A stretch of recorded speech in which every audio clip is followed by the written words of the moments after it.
Bonjour à toutes, je suis très heureuse de vous retrouver et nous sommes cette semaine avec Emmanuel Bombélé qui nous a rejoint pour la semaine. Merci Emma, c'est vraiment super que tu sois là. Et lundi, on a parlé de folie, des projets fous, oser rêver grand. Et je crois que ça nous a bien encouragés, bien boosté. Et j'ai beaucoup aimé aussi qu'on puisse parler du côté familial. Comment est-ce qu'on peut faire pour transmettre cette folie à nos enfants et comment les amener à vivre les plans de Dieu. Parce que les plans de Dieu, c'est un petit peu ça, hein. C'est un peu de folie quand même. C'est des choses qui nous dépassent. Et aujourd'hui, on va parler peut-être, c'est une autre forme de folie au final, parce que c'est quelque chose d'aussi, qui demande aussi beaucoup de foi. On va parler de l'unité.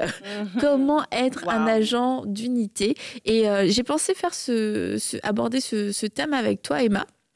Parce que j'ai remarqué que toi et ton mari, vous êtes des vrais agents d'unité, comme j'en ai rarement rencontré. Je connais quelques autres personnes comme vous, parce que tout le temps, vous voyez les points qui rassemblent les gens et vous en faites des rassemblements. Wow. Vous êtes rassembleurs et je trouve ça toujours extrêmement inspirant et en même temps, quelquefois déroutant, peut-être, mais de tout le temps, de cette capacité que vous avez à accueillir, à ouvrir ou à aller vers d'autres gens qui vous ressemblent pas du tout et à être super bénis. Et c'est pas que, et on va en parler ça aussi, c'est pas du tout que vous êtes dans une forme de compromis, que vous renoncez à certaines choses de la parole de Dieu, etc. Mais justement, on va voir comment est-ce qu'on fait pour marcher dans l'unité sans être dans le compromis. Mais est-ce que, ma question, pour commencer, c'est est-ce que dans ton souvenir, t'as toujours été comme ça ? C'est une bonne question, mais encore, je vais d'abord dire merci pour l'opportunité d'être ici. Pour moi, c'est une grâce, je ne prends pas ça pour acquis, c'est une bénédiction d'être ici, de pouvoir faire ces émissions, c'est une grâce. Donc l'unité, est-ce que j'ai toujours cherché l'unité ? Je dirais que dans ma vie d'adulte, oui. Mon adolescence, moins, je pense. Parce que j'étais spéciale quand j'étais adolescente. Ah ouais. J'étais spéciale. Mais Dieu est bon, Dieu m'a changée. Mais je voyais pas les choses comme je les vois aujourd'hui. Je pense que c'est aussi un trait d'adolescence, mais moi, c'était très marqué chez moi. Je me voyais surtout moi. Je ne voyais pas tellement le monde. Je voyais tout sous mon spectre. Moi et moi. Voilà. Et j'en ai vraiment conscience. Et c'est quelque chose qui va pas très bien avec l'unité. L'unité, tu regardes vraiment les autres. Tu es vraiment en train de regarder au fait, waouh, mais c'est merveilleux ce que tu as toi. Et comment je peux être enseignée par ce que tu as. Et l'unité, c'est vraiment... Donc, je dirais oui, ma vie d'adulte, oui. Je pense que quand j'étais à l'université, je me suis je pense que mon monde s'est ouvert. Je pense que l'université, c'est pas toujours ce qu'on pense. C'est aussi beaucoup apprendre à connaître les autres, apprendre à s'ouvrir. Et donc, c'est pas tant le savoir que tu acquiers, mais c'est plus l'ouverture d'esprit. Et c'est comme ça que j'ai changé vis-à-vis de ça. Et Dieu m'a beaucoup transformée. Et donc, l'unité, c'est beaucoup chercher à aimer les autres, quoi qu'il arrive, à être rassembleur, comme tu l'as très bien dit, à voir les forces de chacun, et à voir comment on peut marcher ensemble. Et il y a quelque chose qui pour moi est un gros défi ces dernières années en général, de ce que je vois dans la foi, c'est que je trouve qu'on a tendance à baisser les bras vis-à-vis de l'unité. On a tendance à se dire « Ah, tant pis, je laisse tomber. Ah, mais je vais... finalement, tu sais, Abraham et Lot, ils se sont séparés. Donc, viens, on se sépare. » Et moi, je crois fermement dans... Je crois qu'il y a des saisons. Je ne crois pas qu'on va marcher avec tout le monde toute notre vie. Attention, je ne crois pas ça du tout. Mais je crois réellement que tant qu'on peut se battre, jusqu'au moment où je vais me battre, tant que ça va dépendre de moi, je vais me battre. Puis si je vois vraiment que c'est plus possible, c'est plus la saison, je vais aussi reconnaître ça. Et je peux prendre de la distance, prendre de la hauteur vis-à-vis d'une situation ou d'une personne. Mais je vais insister sur Abraham et Lot. Je vais vraiment insister là-dessus. On oublie quelque chose de très important vis-à-vis d'Abraham et Lot. Finalement, oui, ils se séparent, ok. Donc il n'y a plus vraiment d'unité, mais il y a quand même de l'unité. Et c'est ce que moi, j'essaie de toujours maintenir dans mes relations, c'est que Abraham, qu'est-ce qu'il fait quand Lot s'en va, etc. Abraham est la personne qui a intercédé d'une manière auprès de Dieu. En fait, si nous pouvions tous intercéder comme ça les uns pour les autres, si je pouvais parler de toi, Aurélie, tu vois, si je pouvais parler de toi à Dieu comme il a parlé de Lot, tu vois, s'il y avait 10 personnes, est-ce que tu t'imagines le dialogue qu'il a avec Dieu pour intercéder pour Lot. Et donc, malgré la séparation, malgré qu'ils ne marchent plus vraiment ensemble, ils continuent à intercéder pour l'autre. Donc, pour moi, c'est ça. Je crois qu'il faut se battre pour l'unité. Il faut décider C'est une vraie décision. Il faut décider de vouloir rassembler, être ensemble. Et quand vraiment on a tout fait et que ça ne marche pas, c'est pas parce que ça marche pas dans être ensemble tous les jours que tu arrêtes de prier pour la personne, que tu ghostes la personne. Mais parlons-en. Parce que c'est vrai que cette personne sort de ta vie. Peut-être tu peux dire, pour une génération plus ancienne, ça veut dire quoi, ghoster? C'est bannir, blacklist, c'est sortir la personne de ta vie. C'est dire, mais je ne veux plus rien avoir avec. Comme si elle n'existait plus? Comme si elle n'existait plus. D'accord. Mais Abraham n'a pas fait ça. Savais. Je sais que tu le sais. Mais je voulais juste être sûre. Je sais que tu le sais, Annabelle. Mais oui, c'est ça. Abraham n'a pas fait ça. Hein. Il n'a pas dit, il sort il n'est même pas sorti de ses prières. Ouais. Mais c'est là où tu vois que ça prend de la maturité, pour marcher aussi dans l'unité, parce que Abraham, quelque part, est plus âgé que l'autre. Ouais. Et Abraham, malgré la séparation, malgré la distance, il prend sur lui parce qu'il aimait aussi. Oui. Il prend sur lui de le faire. Et une personne dans la Bible, quand même, qui est un agent d'unité, c'est Barnabas. Barnabas a vraiment ce rôle-là et c'est fils d'exhortation. Ça veut dire que derrière l'unité, il y a aussi des personnes qui exhortent beaucoup. Oui. Des personnes qui prennent le temps de regarder aux situations et ne pas juste se fier aux premiers détails négatifs qu'ils voient, mais qui prennent le temps de pousser plus loin. Tu vois, Barnabas amène Paul auprès des autres. Pourtant, la réputation de Paul, c'est pas la bonne réputation à ce moment-là. Clairement. Tu vois, quand Paul ne veut pas de Jean-Marc, Barnabas veut de Jean-Marc parce qu'il a ce cœur où quelqu'un peut faire une erreur, mais c'est pas ça qui le disqualifie tout de suite. Totalement. Tu vois, et je crois que quand on veut être un agent d'unité, il faut qu'on considère ces choses-là. Ouais. L'erreur que quelqu'un peut commettre ne doit pas être...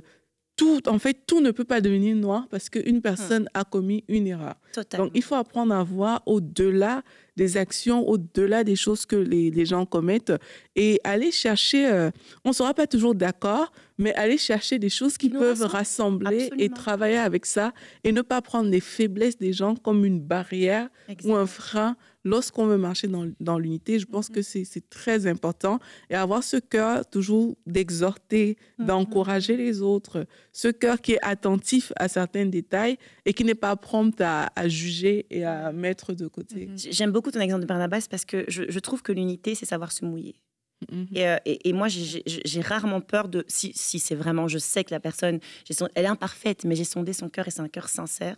Moi, face au cœur sincère, je peux mouiller pour la personne. Ouais. J'ai pas de problème avec ça. J'ai pas de problème à déposer mon cœur en disant, OK, cette personne-là, et à parler pour toi, tu vois, à parler en faveur d'eux. Tu vois, je pense que ça aussi, c'est quelque chose qui est dangereux de toujours ne jamais oser défendre la cause ou défendre une personne que tout le monde a. Une personne a fait une erreur aujourd'hui, il est mis au banc des parias, tu vois. Mais pourquoi en fait? Il a sûrement quelque chose de bon. Tant que le cœur y est, bien sûr. Tant que le cœur est bon, tant que la personne est vraiment dans. Ok, elle a ce beau cœur-là. Moi, je crois qu'on peut oser se mouiller. Jésus s'est beaucoup mouillé pour nous. Hein. C'est clair. Vachement.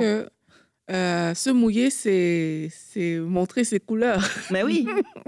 Et ça, c'est quelque chose qu'on n'aime pas beaucoup parce qu'on est dans une société aussi où il y a beaucoup d'intérêts. Oui, c'est ça. Il y a beaucoup d'intérêts. Si je me mouille de ce côté, est-ce qu'on va m'accepter de l'autre côté, tu vois?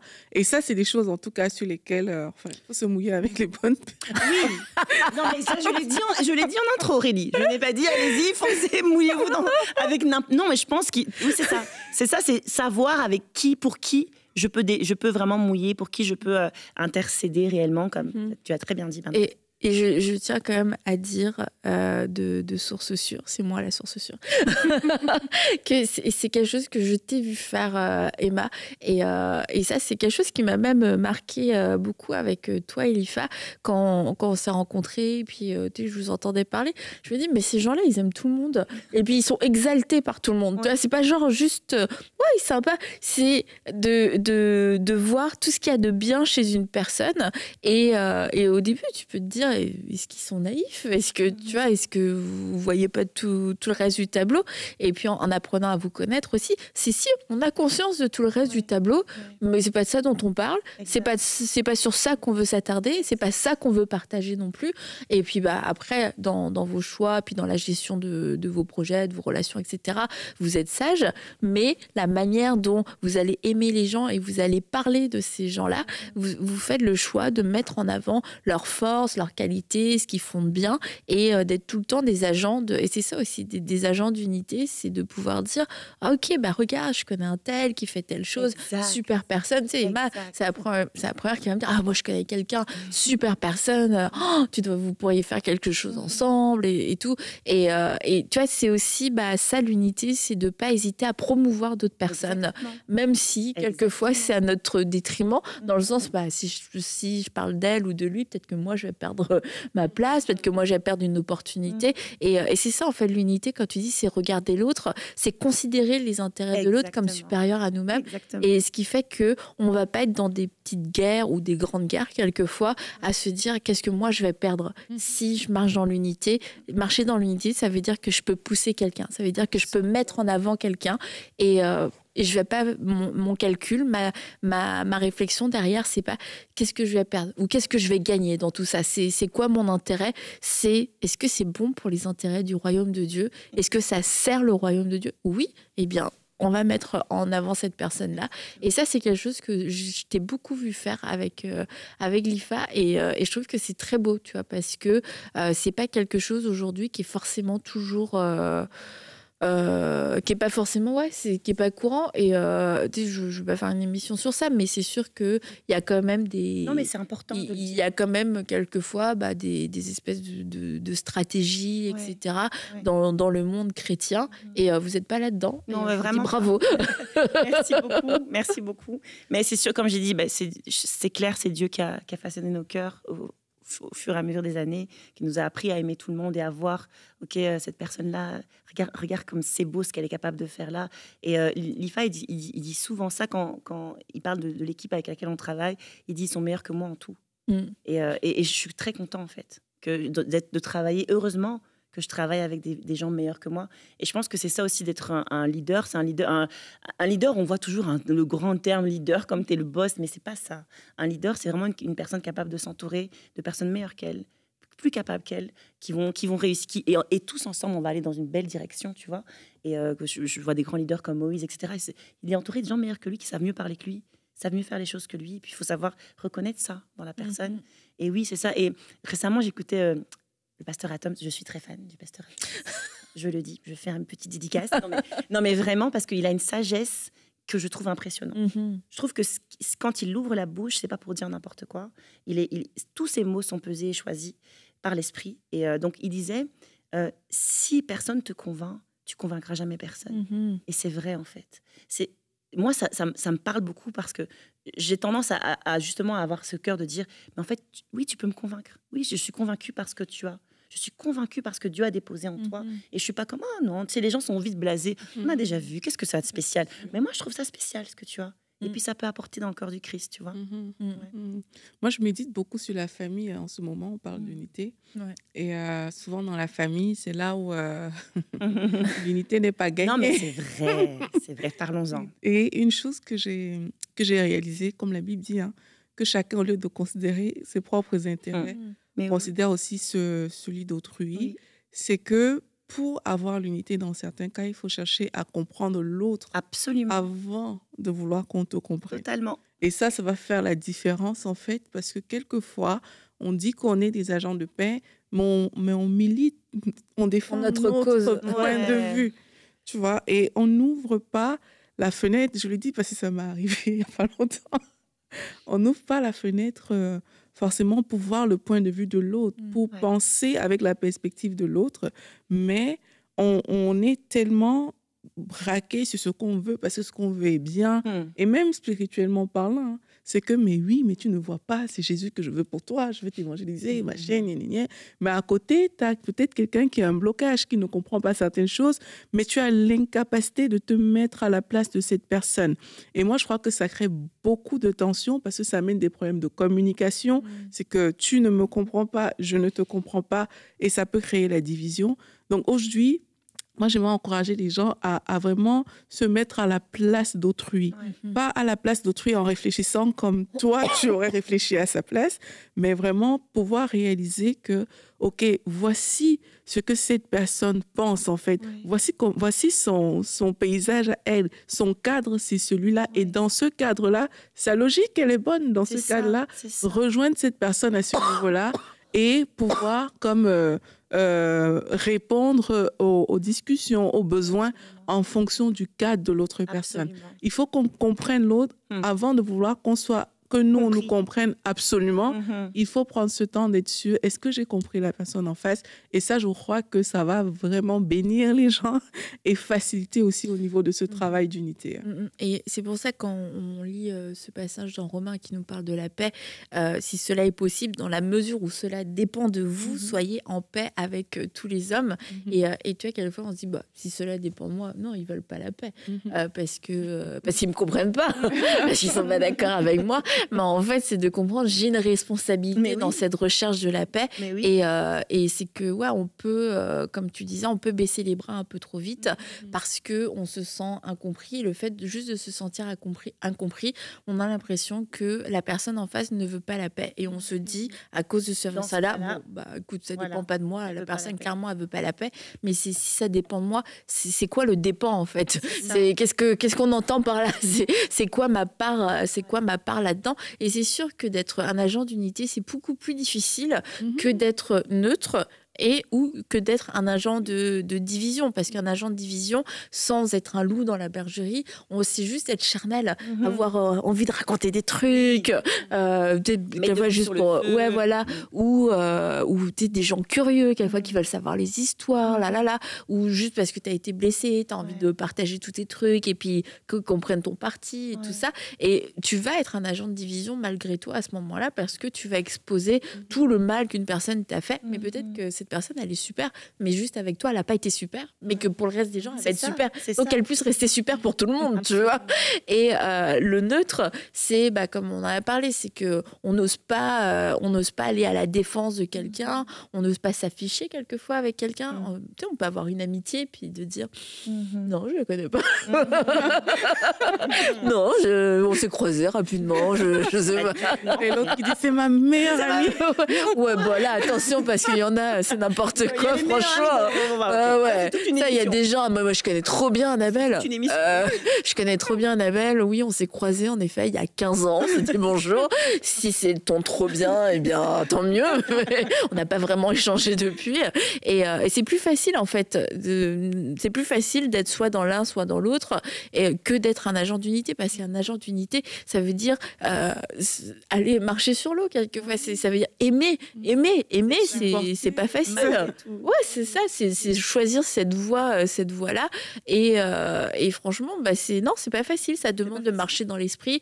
Ça demande quelquefois de s'oublier aussi, de pas regarder ses intérêts, de se dire, OK, il y a comme un espèce de sentiment d'injustice. C'est ça. Et ça demande de l'humilité. De l'humilité. Beaucoup d'humilité. Énormément. Et pour l'avoir vécu plusieurs fois ces derniers temps, ou même dans ma famille, c'est un bon exemple avec la famille. L'humilité, comme tu l'as très bien dit, c'est comment est-ce que toi tu vis ça? Parce que le truc, c'est que si je suis toujours en train de regarder moi, comment je vis le truc, mes propres émotions, je fais que m'analyser et parler toujours de moi, mais c'est compliqué en fait d'arriver à communiquer réellement avec toi si je suis toujours en train de regarder mon point de vue. Et donc l'humilité, c'est t'écouter, mais c'est aussi écouter les autres. Donc moi, j'essaye aussi ça, c'est que j'ai des bons amis, que je suis capable d'aller vers ces personnes quand j'hésite, quand je me pose une question, quand je comprends pas, quand je vis une chose difficile aussi. Ça, c'est bien d'être entouré avec des vrais amis. Je parle de vrais amis, des personnes que tu sais que ça va rester entre vous, c'est sincère. Par exemple, j'ai plusieurs exemples avec Annabelle où elle m'a conseillé parce qu'elle arrivait à se mettre en me disant, cette personne-là, regarde son point de vue à elle. Et en fait, sa perspective m'a tellement aidée. Parce que moi, je voyais pas. Des fois, tu vois que ton point de vue. Mais ton ami, un vrai ami, je précise, eh bien, il peut vraiment, en fait, t'éclaircir et t'éclairer sur une situation parce que toi, tu vois avec un peu des œillères. Donc, tu ne vois plus clair, tu es dans le brouillard. Puis, il y a ton ami qui va venir et te dire « Attention, regarde, tu n'avais pas vu ça. » Tu sais, les amis voient les angles morts. Tu vois pas tes angles morts. Puis, il voit les angles morts et dit « Attention, regarde, tu n'as pas vu ça comme ça. » Et c'est comme ça que tu peux revenir vers l'unité grâce à un ami, un conseiller. Dans ma famille, donc j'expliquais ça. Moi, j'ai une petite sœur, on est les opposés. On est totalement différentes. Donc, elle, pour vous dire, même son métier, c'est un métier que je me dis, elle est juge. Voilà, déjà. Et moi, dans mon caractère, en général, j'ai du mal à juger. Donc, bref, on est trop différentes. Mais il y a eu un moment où, justement, ces différences de caractère, ça pouvait faire des clashs. Parce qu'on est tellement différentes qu'on ne se comprenait pas. Donc, on essaye de parler le même langage, on essaie de se comprendre, mais toutes nos conversations finissent par... on ne se comprend pas. Et ce qui est beau, c'est que l'IFA était spectateur, enfin, était auditeur de ces conversations téléphoniques. Puis un jour, il m'a dit, « T'entends beaucoup parler avec ta petite sœur. Et est-ce que tu peux faire un exercice pour moi la prochaine fois ? Essaye de ne plus toujours dire « je » et essaye de l'écouter. Et essaye de... Vraiment, tu t'oublies complètement, puis tu écoutes que son point de vue à elle et tu refuses de dire « je ». Toute la conversation. Je dis, OK, je vais faire l'exercice. Tu es une bonne élève. Ah non, je suis une bonne élève. Et donc, du coup, surtout avec lui, j'avoue. Et donc, je suis au téléphone la fois d'après. Et en fait, c'est vrai que j'ai envie de dire je.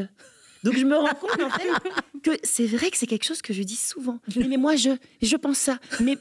Et là, je m'empêche de le faire. Et j'arrive réellement à l'écouter. Et je me dis, en fait, tous ces propos étaient vrais, étaient corrects, cohérents. C'est juste que je ne comprends pas toujours, mais je suis d'accord en vrai avec elle. En fait, on est d'accord. Tu l'as découvert, en fait, c'était vrai, c'était cohérent. Et c'est fou. En fait, ce qu'elle dit, c'est tout à fait facile. Juste, moi, j'étais tellement butée dans ma manière de voir les choses. On a la même idée au final. On veut aller vers le même objectif. Est-ce que tu aimes les débats, par hasard? Mais j'aime pas tellement les débats, mais c'est juste qu'on est vraiment très différentes. Donc, du coup, c'était compliqué. Mais là, depuis lors, honnêtement, ça se passe bien. Voilà. Et tu vois, par rapport aussi à l'unité comme ça, bon, là, on parle un peu de l'humilité. Ouais. Mais dans l'humilité aussi, il y a le côté « je demande pardon ». Parce que je pense que ça, c'est un frein pour l'unité, mais à plusieurs égards. Juste parce que tu n'as pas dû dire « excuse-moi, pardonne-moi, j'aurais pas dû faire ça, j'aurais pas dû dire ça ». Et parfois, on part comme ça avec des frustrations et l'unité n'est pas assise parce qu'on n'a pas su s'excuser, on n'a pas su demander pardon. Donc, moi, j'encourage aussi les gens qui veulent vraiment marcher dans l'unité. Là, on fait une émission, c'est l'unité. On n'est pas juste là pour avoir des connaissances. C'est que si tu sens dans ton cœur que tu dois dire à quelqu'un, s'il te plaît, pardonne-moi, il faut le faire. C'est ça, marcher dans l'unité. Il y a aussi des cas où il va falloir se taire. Ah oui. Tu vois, là, tu t'es tu. Oui. Tu vas plus écouter la personne en face. Parfois, il va falloir se taire, ne pas revendiquer à tout prix son point de vue, juste se taire. Mais parfois, c'est « je suis désolée de ce que ça a créé en toi. C'est pas ça que je voulais.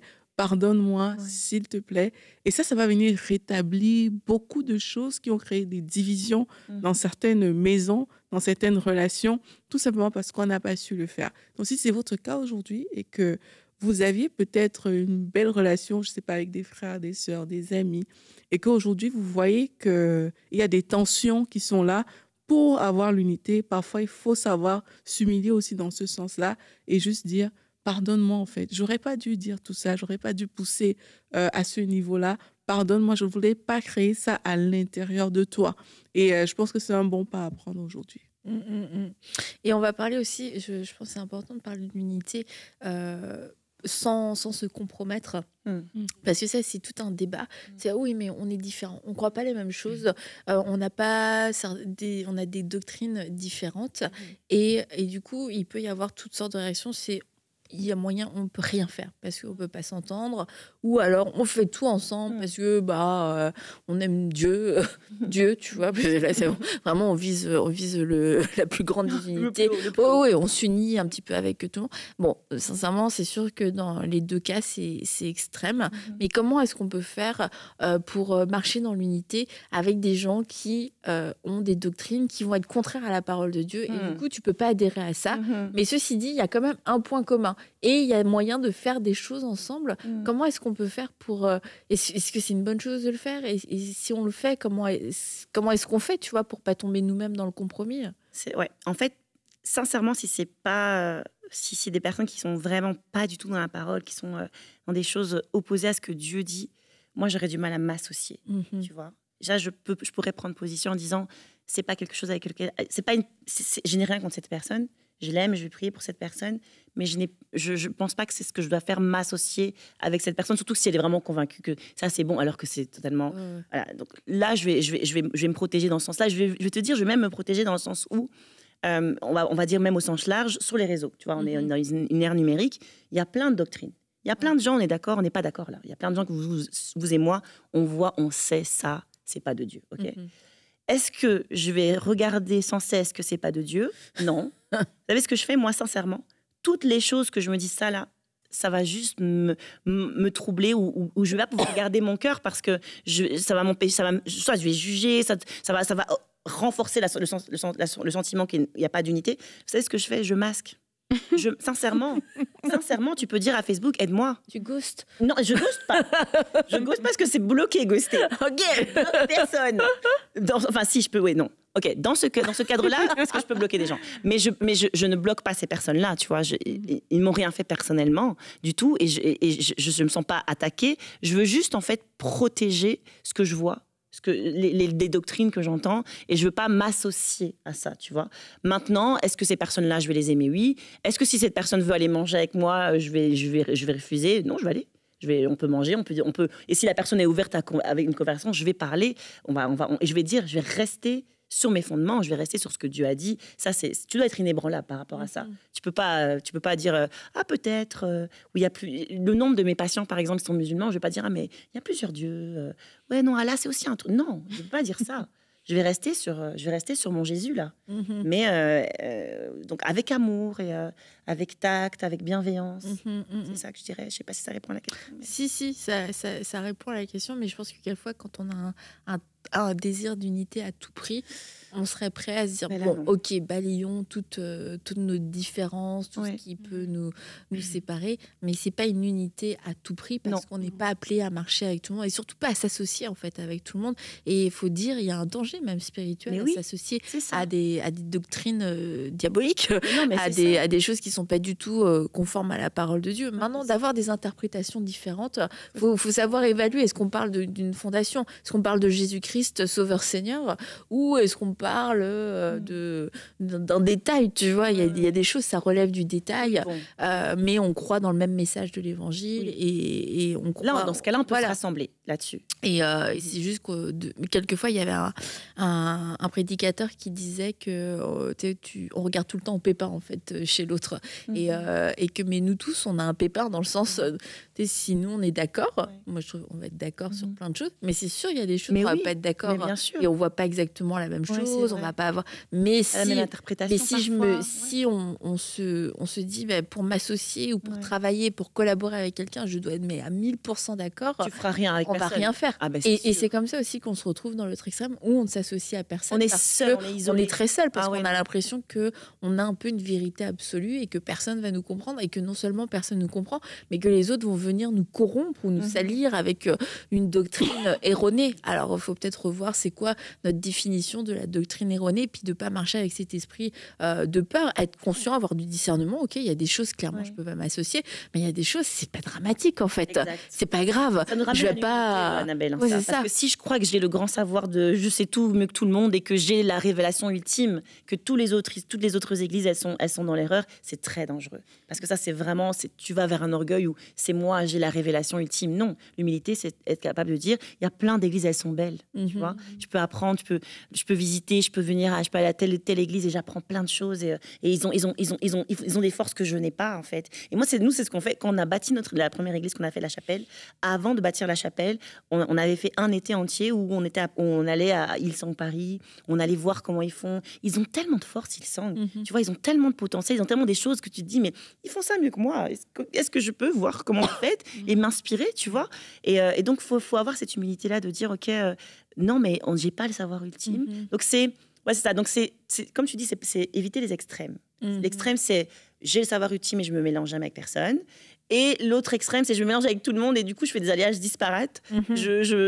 On dilue complètement et finalement, ça ressemble plus du tout à l'évangile et on a dévié un petit peu. Finalement, ça ressemble plus du tout à ce que Jésus avait dit au départ. Donc, il faut faire attention, faut trouver mais c'est vrai que c'est une question d'équilibre. Il faut trouver l'équilibre. Et tu parlais tout à l'heure par rapport à ton travail, qu'il y a des personnes que tu ne vas pas refuser, etc. Et je crois que le milieu du travail, c'est aussi un milieu où...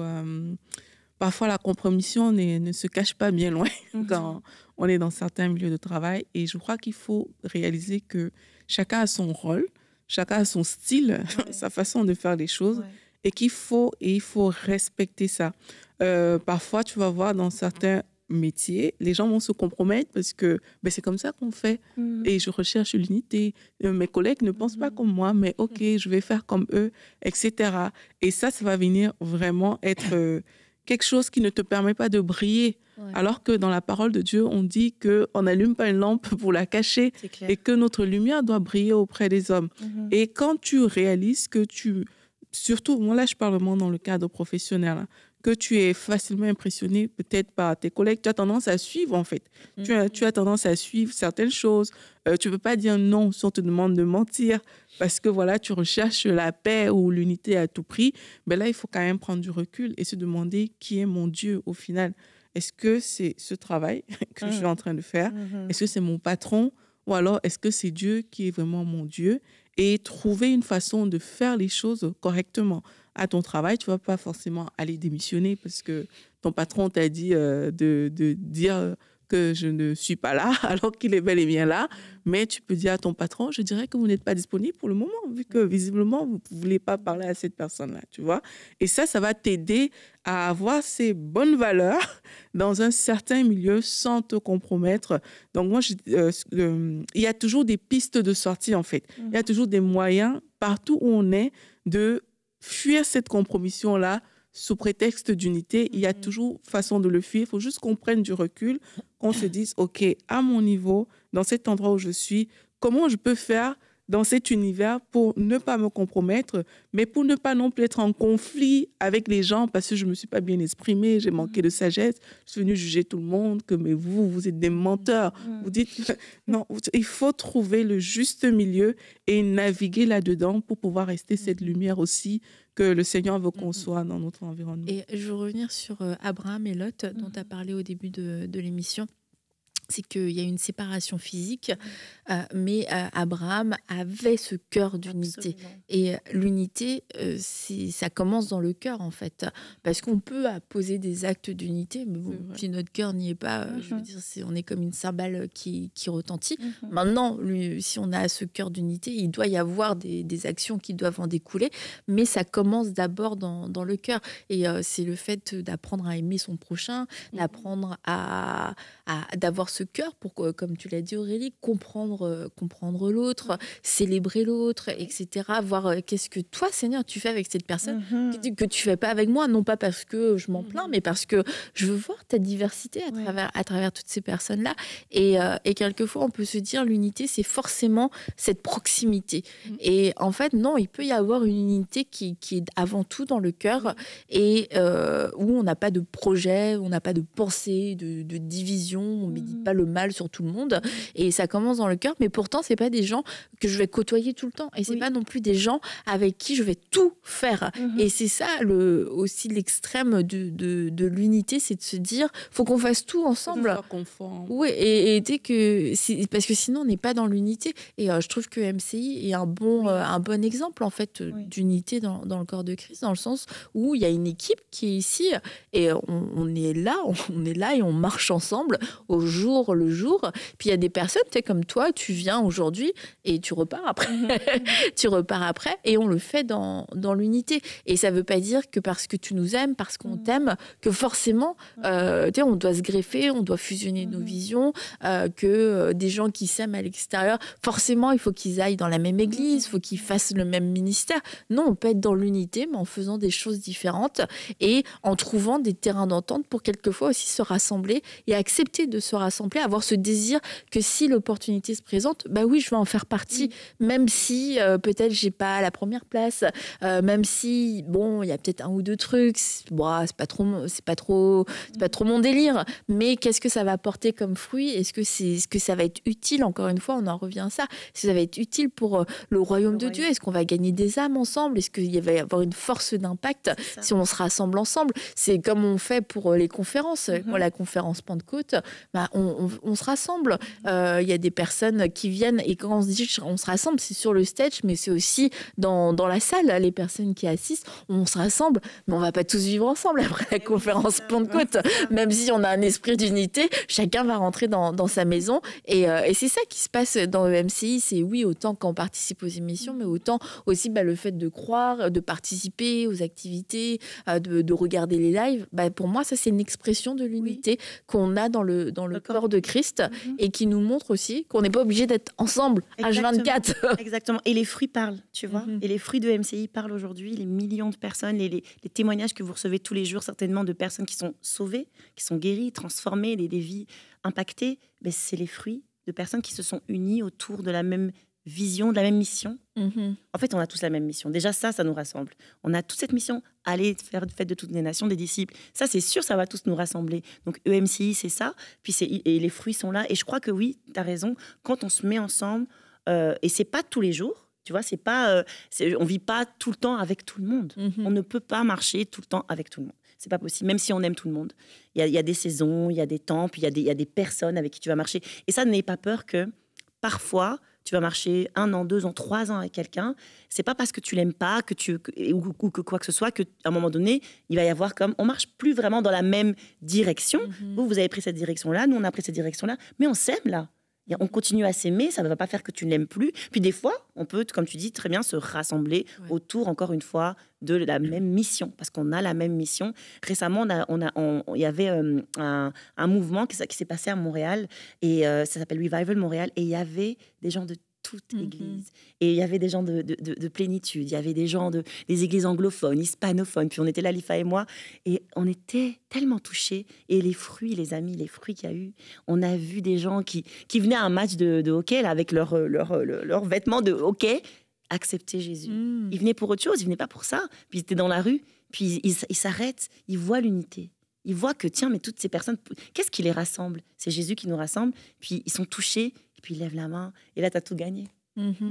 Et pour terminer, Emma, est-ce que dans ta vie adulte, après que tu aies changé, j'ai changé. Est-ce que tu as déjà rencontré une personne, et tu t'es dit, ah franchement, là, non, ça va pas fonctionner. Et finalement, en ayant ce cœur d'unité, tu as eu une belle surprise.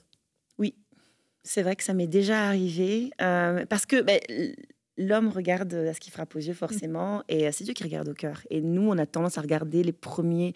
On est tellement. Des fois, il y a des gens, tu te dis, mais si ce n'était l'église, je ne sais même pas où on se serait rencontrés, tu vois. On peut pas. On est trop différents, on évolue dans des milieux tellement différents que je me dis, ça ne peut pas marcher. Et puis, en fin de compte, comme tu dis, c'est des personnes qui m'ont beaucoup surprise. Il y a des personnes, honnêtement, qui.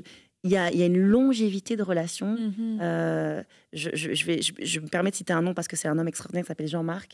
C'est quelqu'un que j'ai rencontré dans mon adolescence, quand je n'avais pas encore changé, mais qui était ami avec mes parents, qui était dans l'église de mes parents, très différent de nous, milieu social totalement différent. Bref, il était un ancien prisonnier, donc il avait fait de la prison. Bref, il s'est converti. J'aurais jamais cru que dans ma vie, on allait continuer à marcher longtemps avec Jean-Marc. Mais Jean-Marc, c'est un gars sûr. C'est quelqu'un là, ça fait maintenant 25 ans. 25 ans qu'il est dans notre vie. Je peux appeler Jean-Marc, il n'habite pas dans le même continent que moi. Je suis sûre qu'il pourrait prendre un avion pour venir m'aider. Et ça valait la peine d'investir dans cette relation. Ça valait la peine de bâtir ça. C'est comme un oncle pour moi maintenant. Il fait partie de ma famille, alors qu'on était très différents. Donc oui, ça vaut la peine de donner une chance à l'unité. Et c'est sûr, ça c'est un beau témoignage pour dire que quelquefois on peut se limiter, et pourtant il y a des personnes, Vraiment. Il y a des relations, il y a des associations que Dieu a prévues. Et il faut, si on a ce cœur d'unité, on ne passera pas à côté. Au contraire, on aura la joie, parce que c'est une joie de collaborer ensemble, c'est une joie de pouvoir travailler ensemble, de pouvoir se réunir ensemble. Et c'est pas le verset, il y a plus de joie de Carosa, mais il y a plus de joie à faire les choses ensemble et à construire ensemble que de le faire tout seul. Et je vous encourage à ne plus rester tout seul.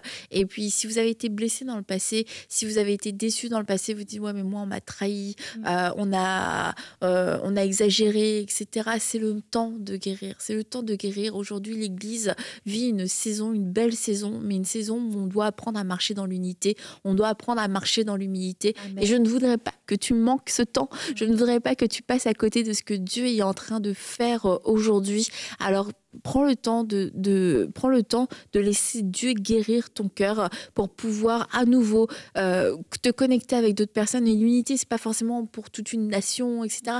À ton niveau, c'est peut-être juste associé à nouveau avec une personne pour prier. Pouvoir t'accorder avec une personne pour prier. Lui faire assez confiance pour dire, OK, on peut apporter ce sujet ensemble. C'est ça aussi, l'unité. Alors, ne te prive plus de ça. C'est tellement un beau cadeau. C'est une grâce que Dieu nous fait que de pouvoir nous assembler. Et l'émission aujourd'hui, elle est meilleure parce qu'on est 3, parce qu'il y a Aurélie, parce qu'il y a Emma, parce qu'il y a moi. Et c'est ça.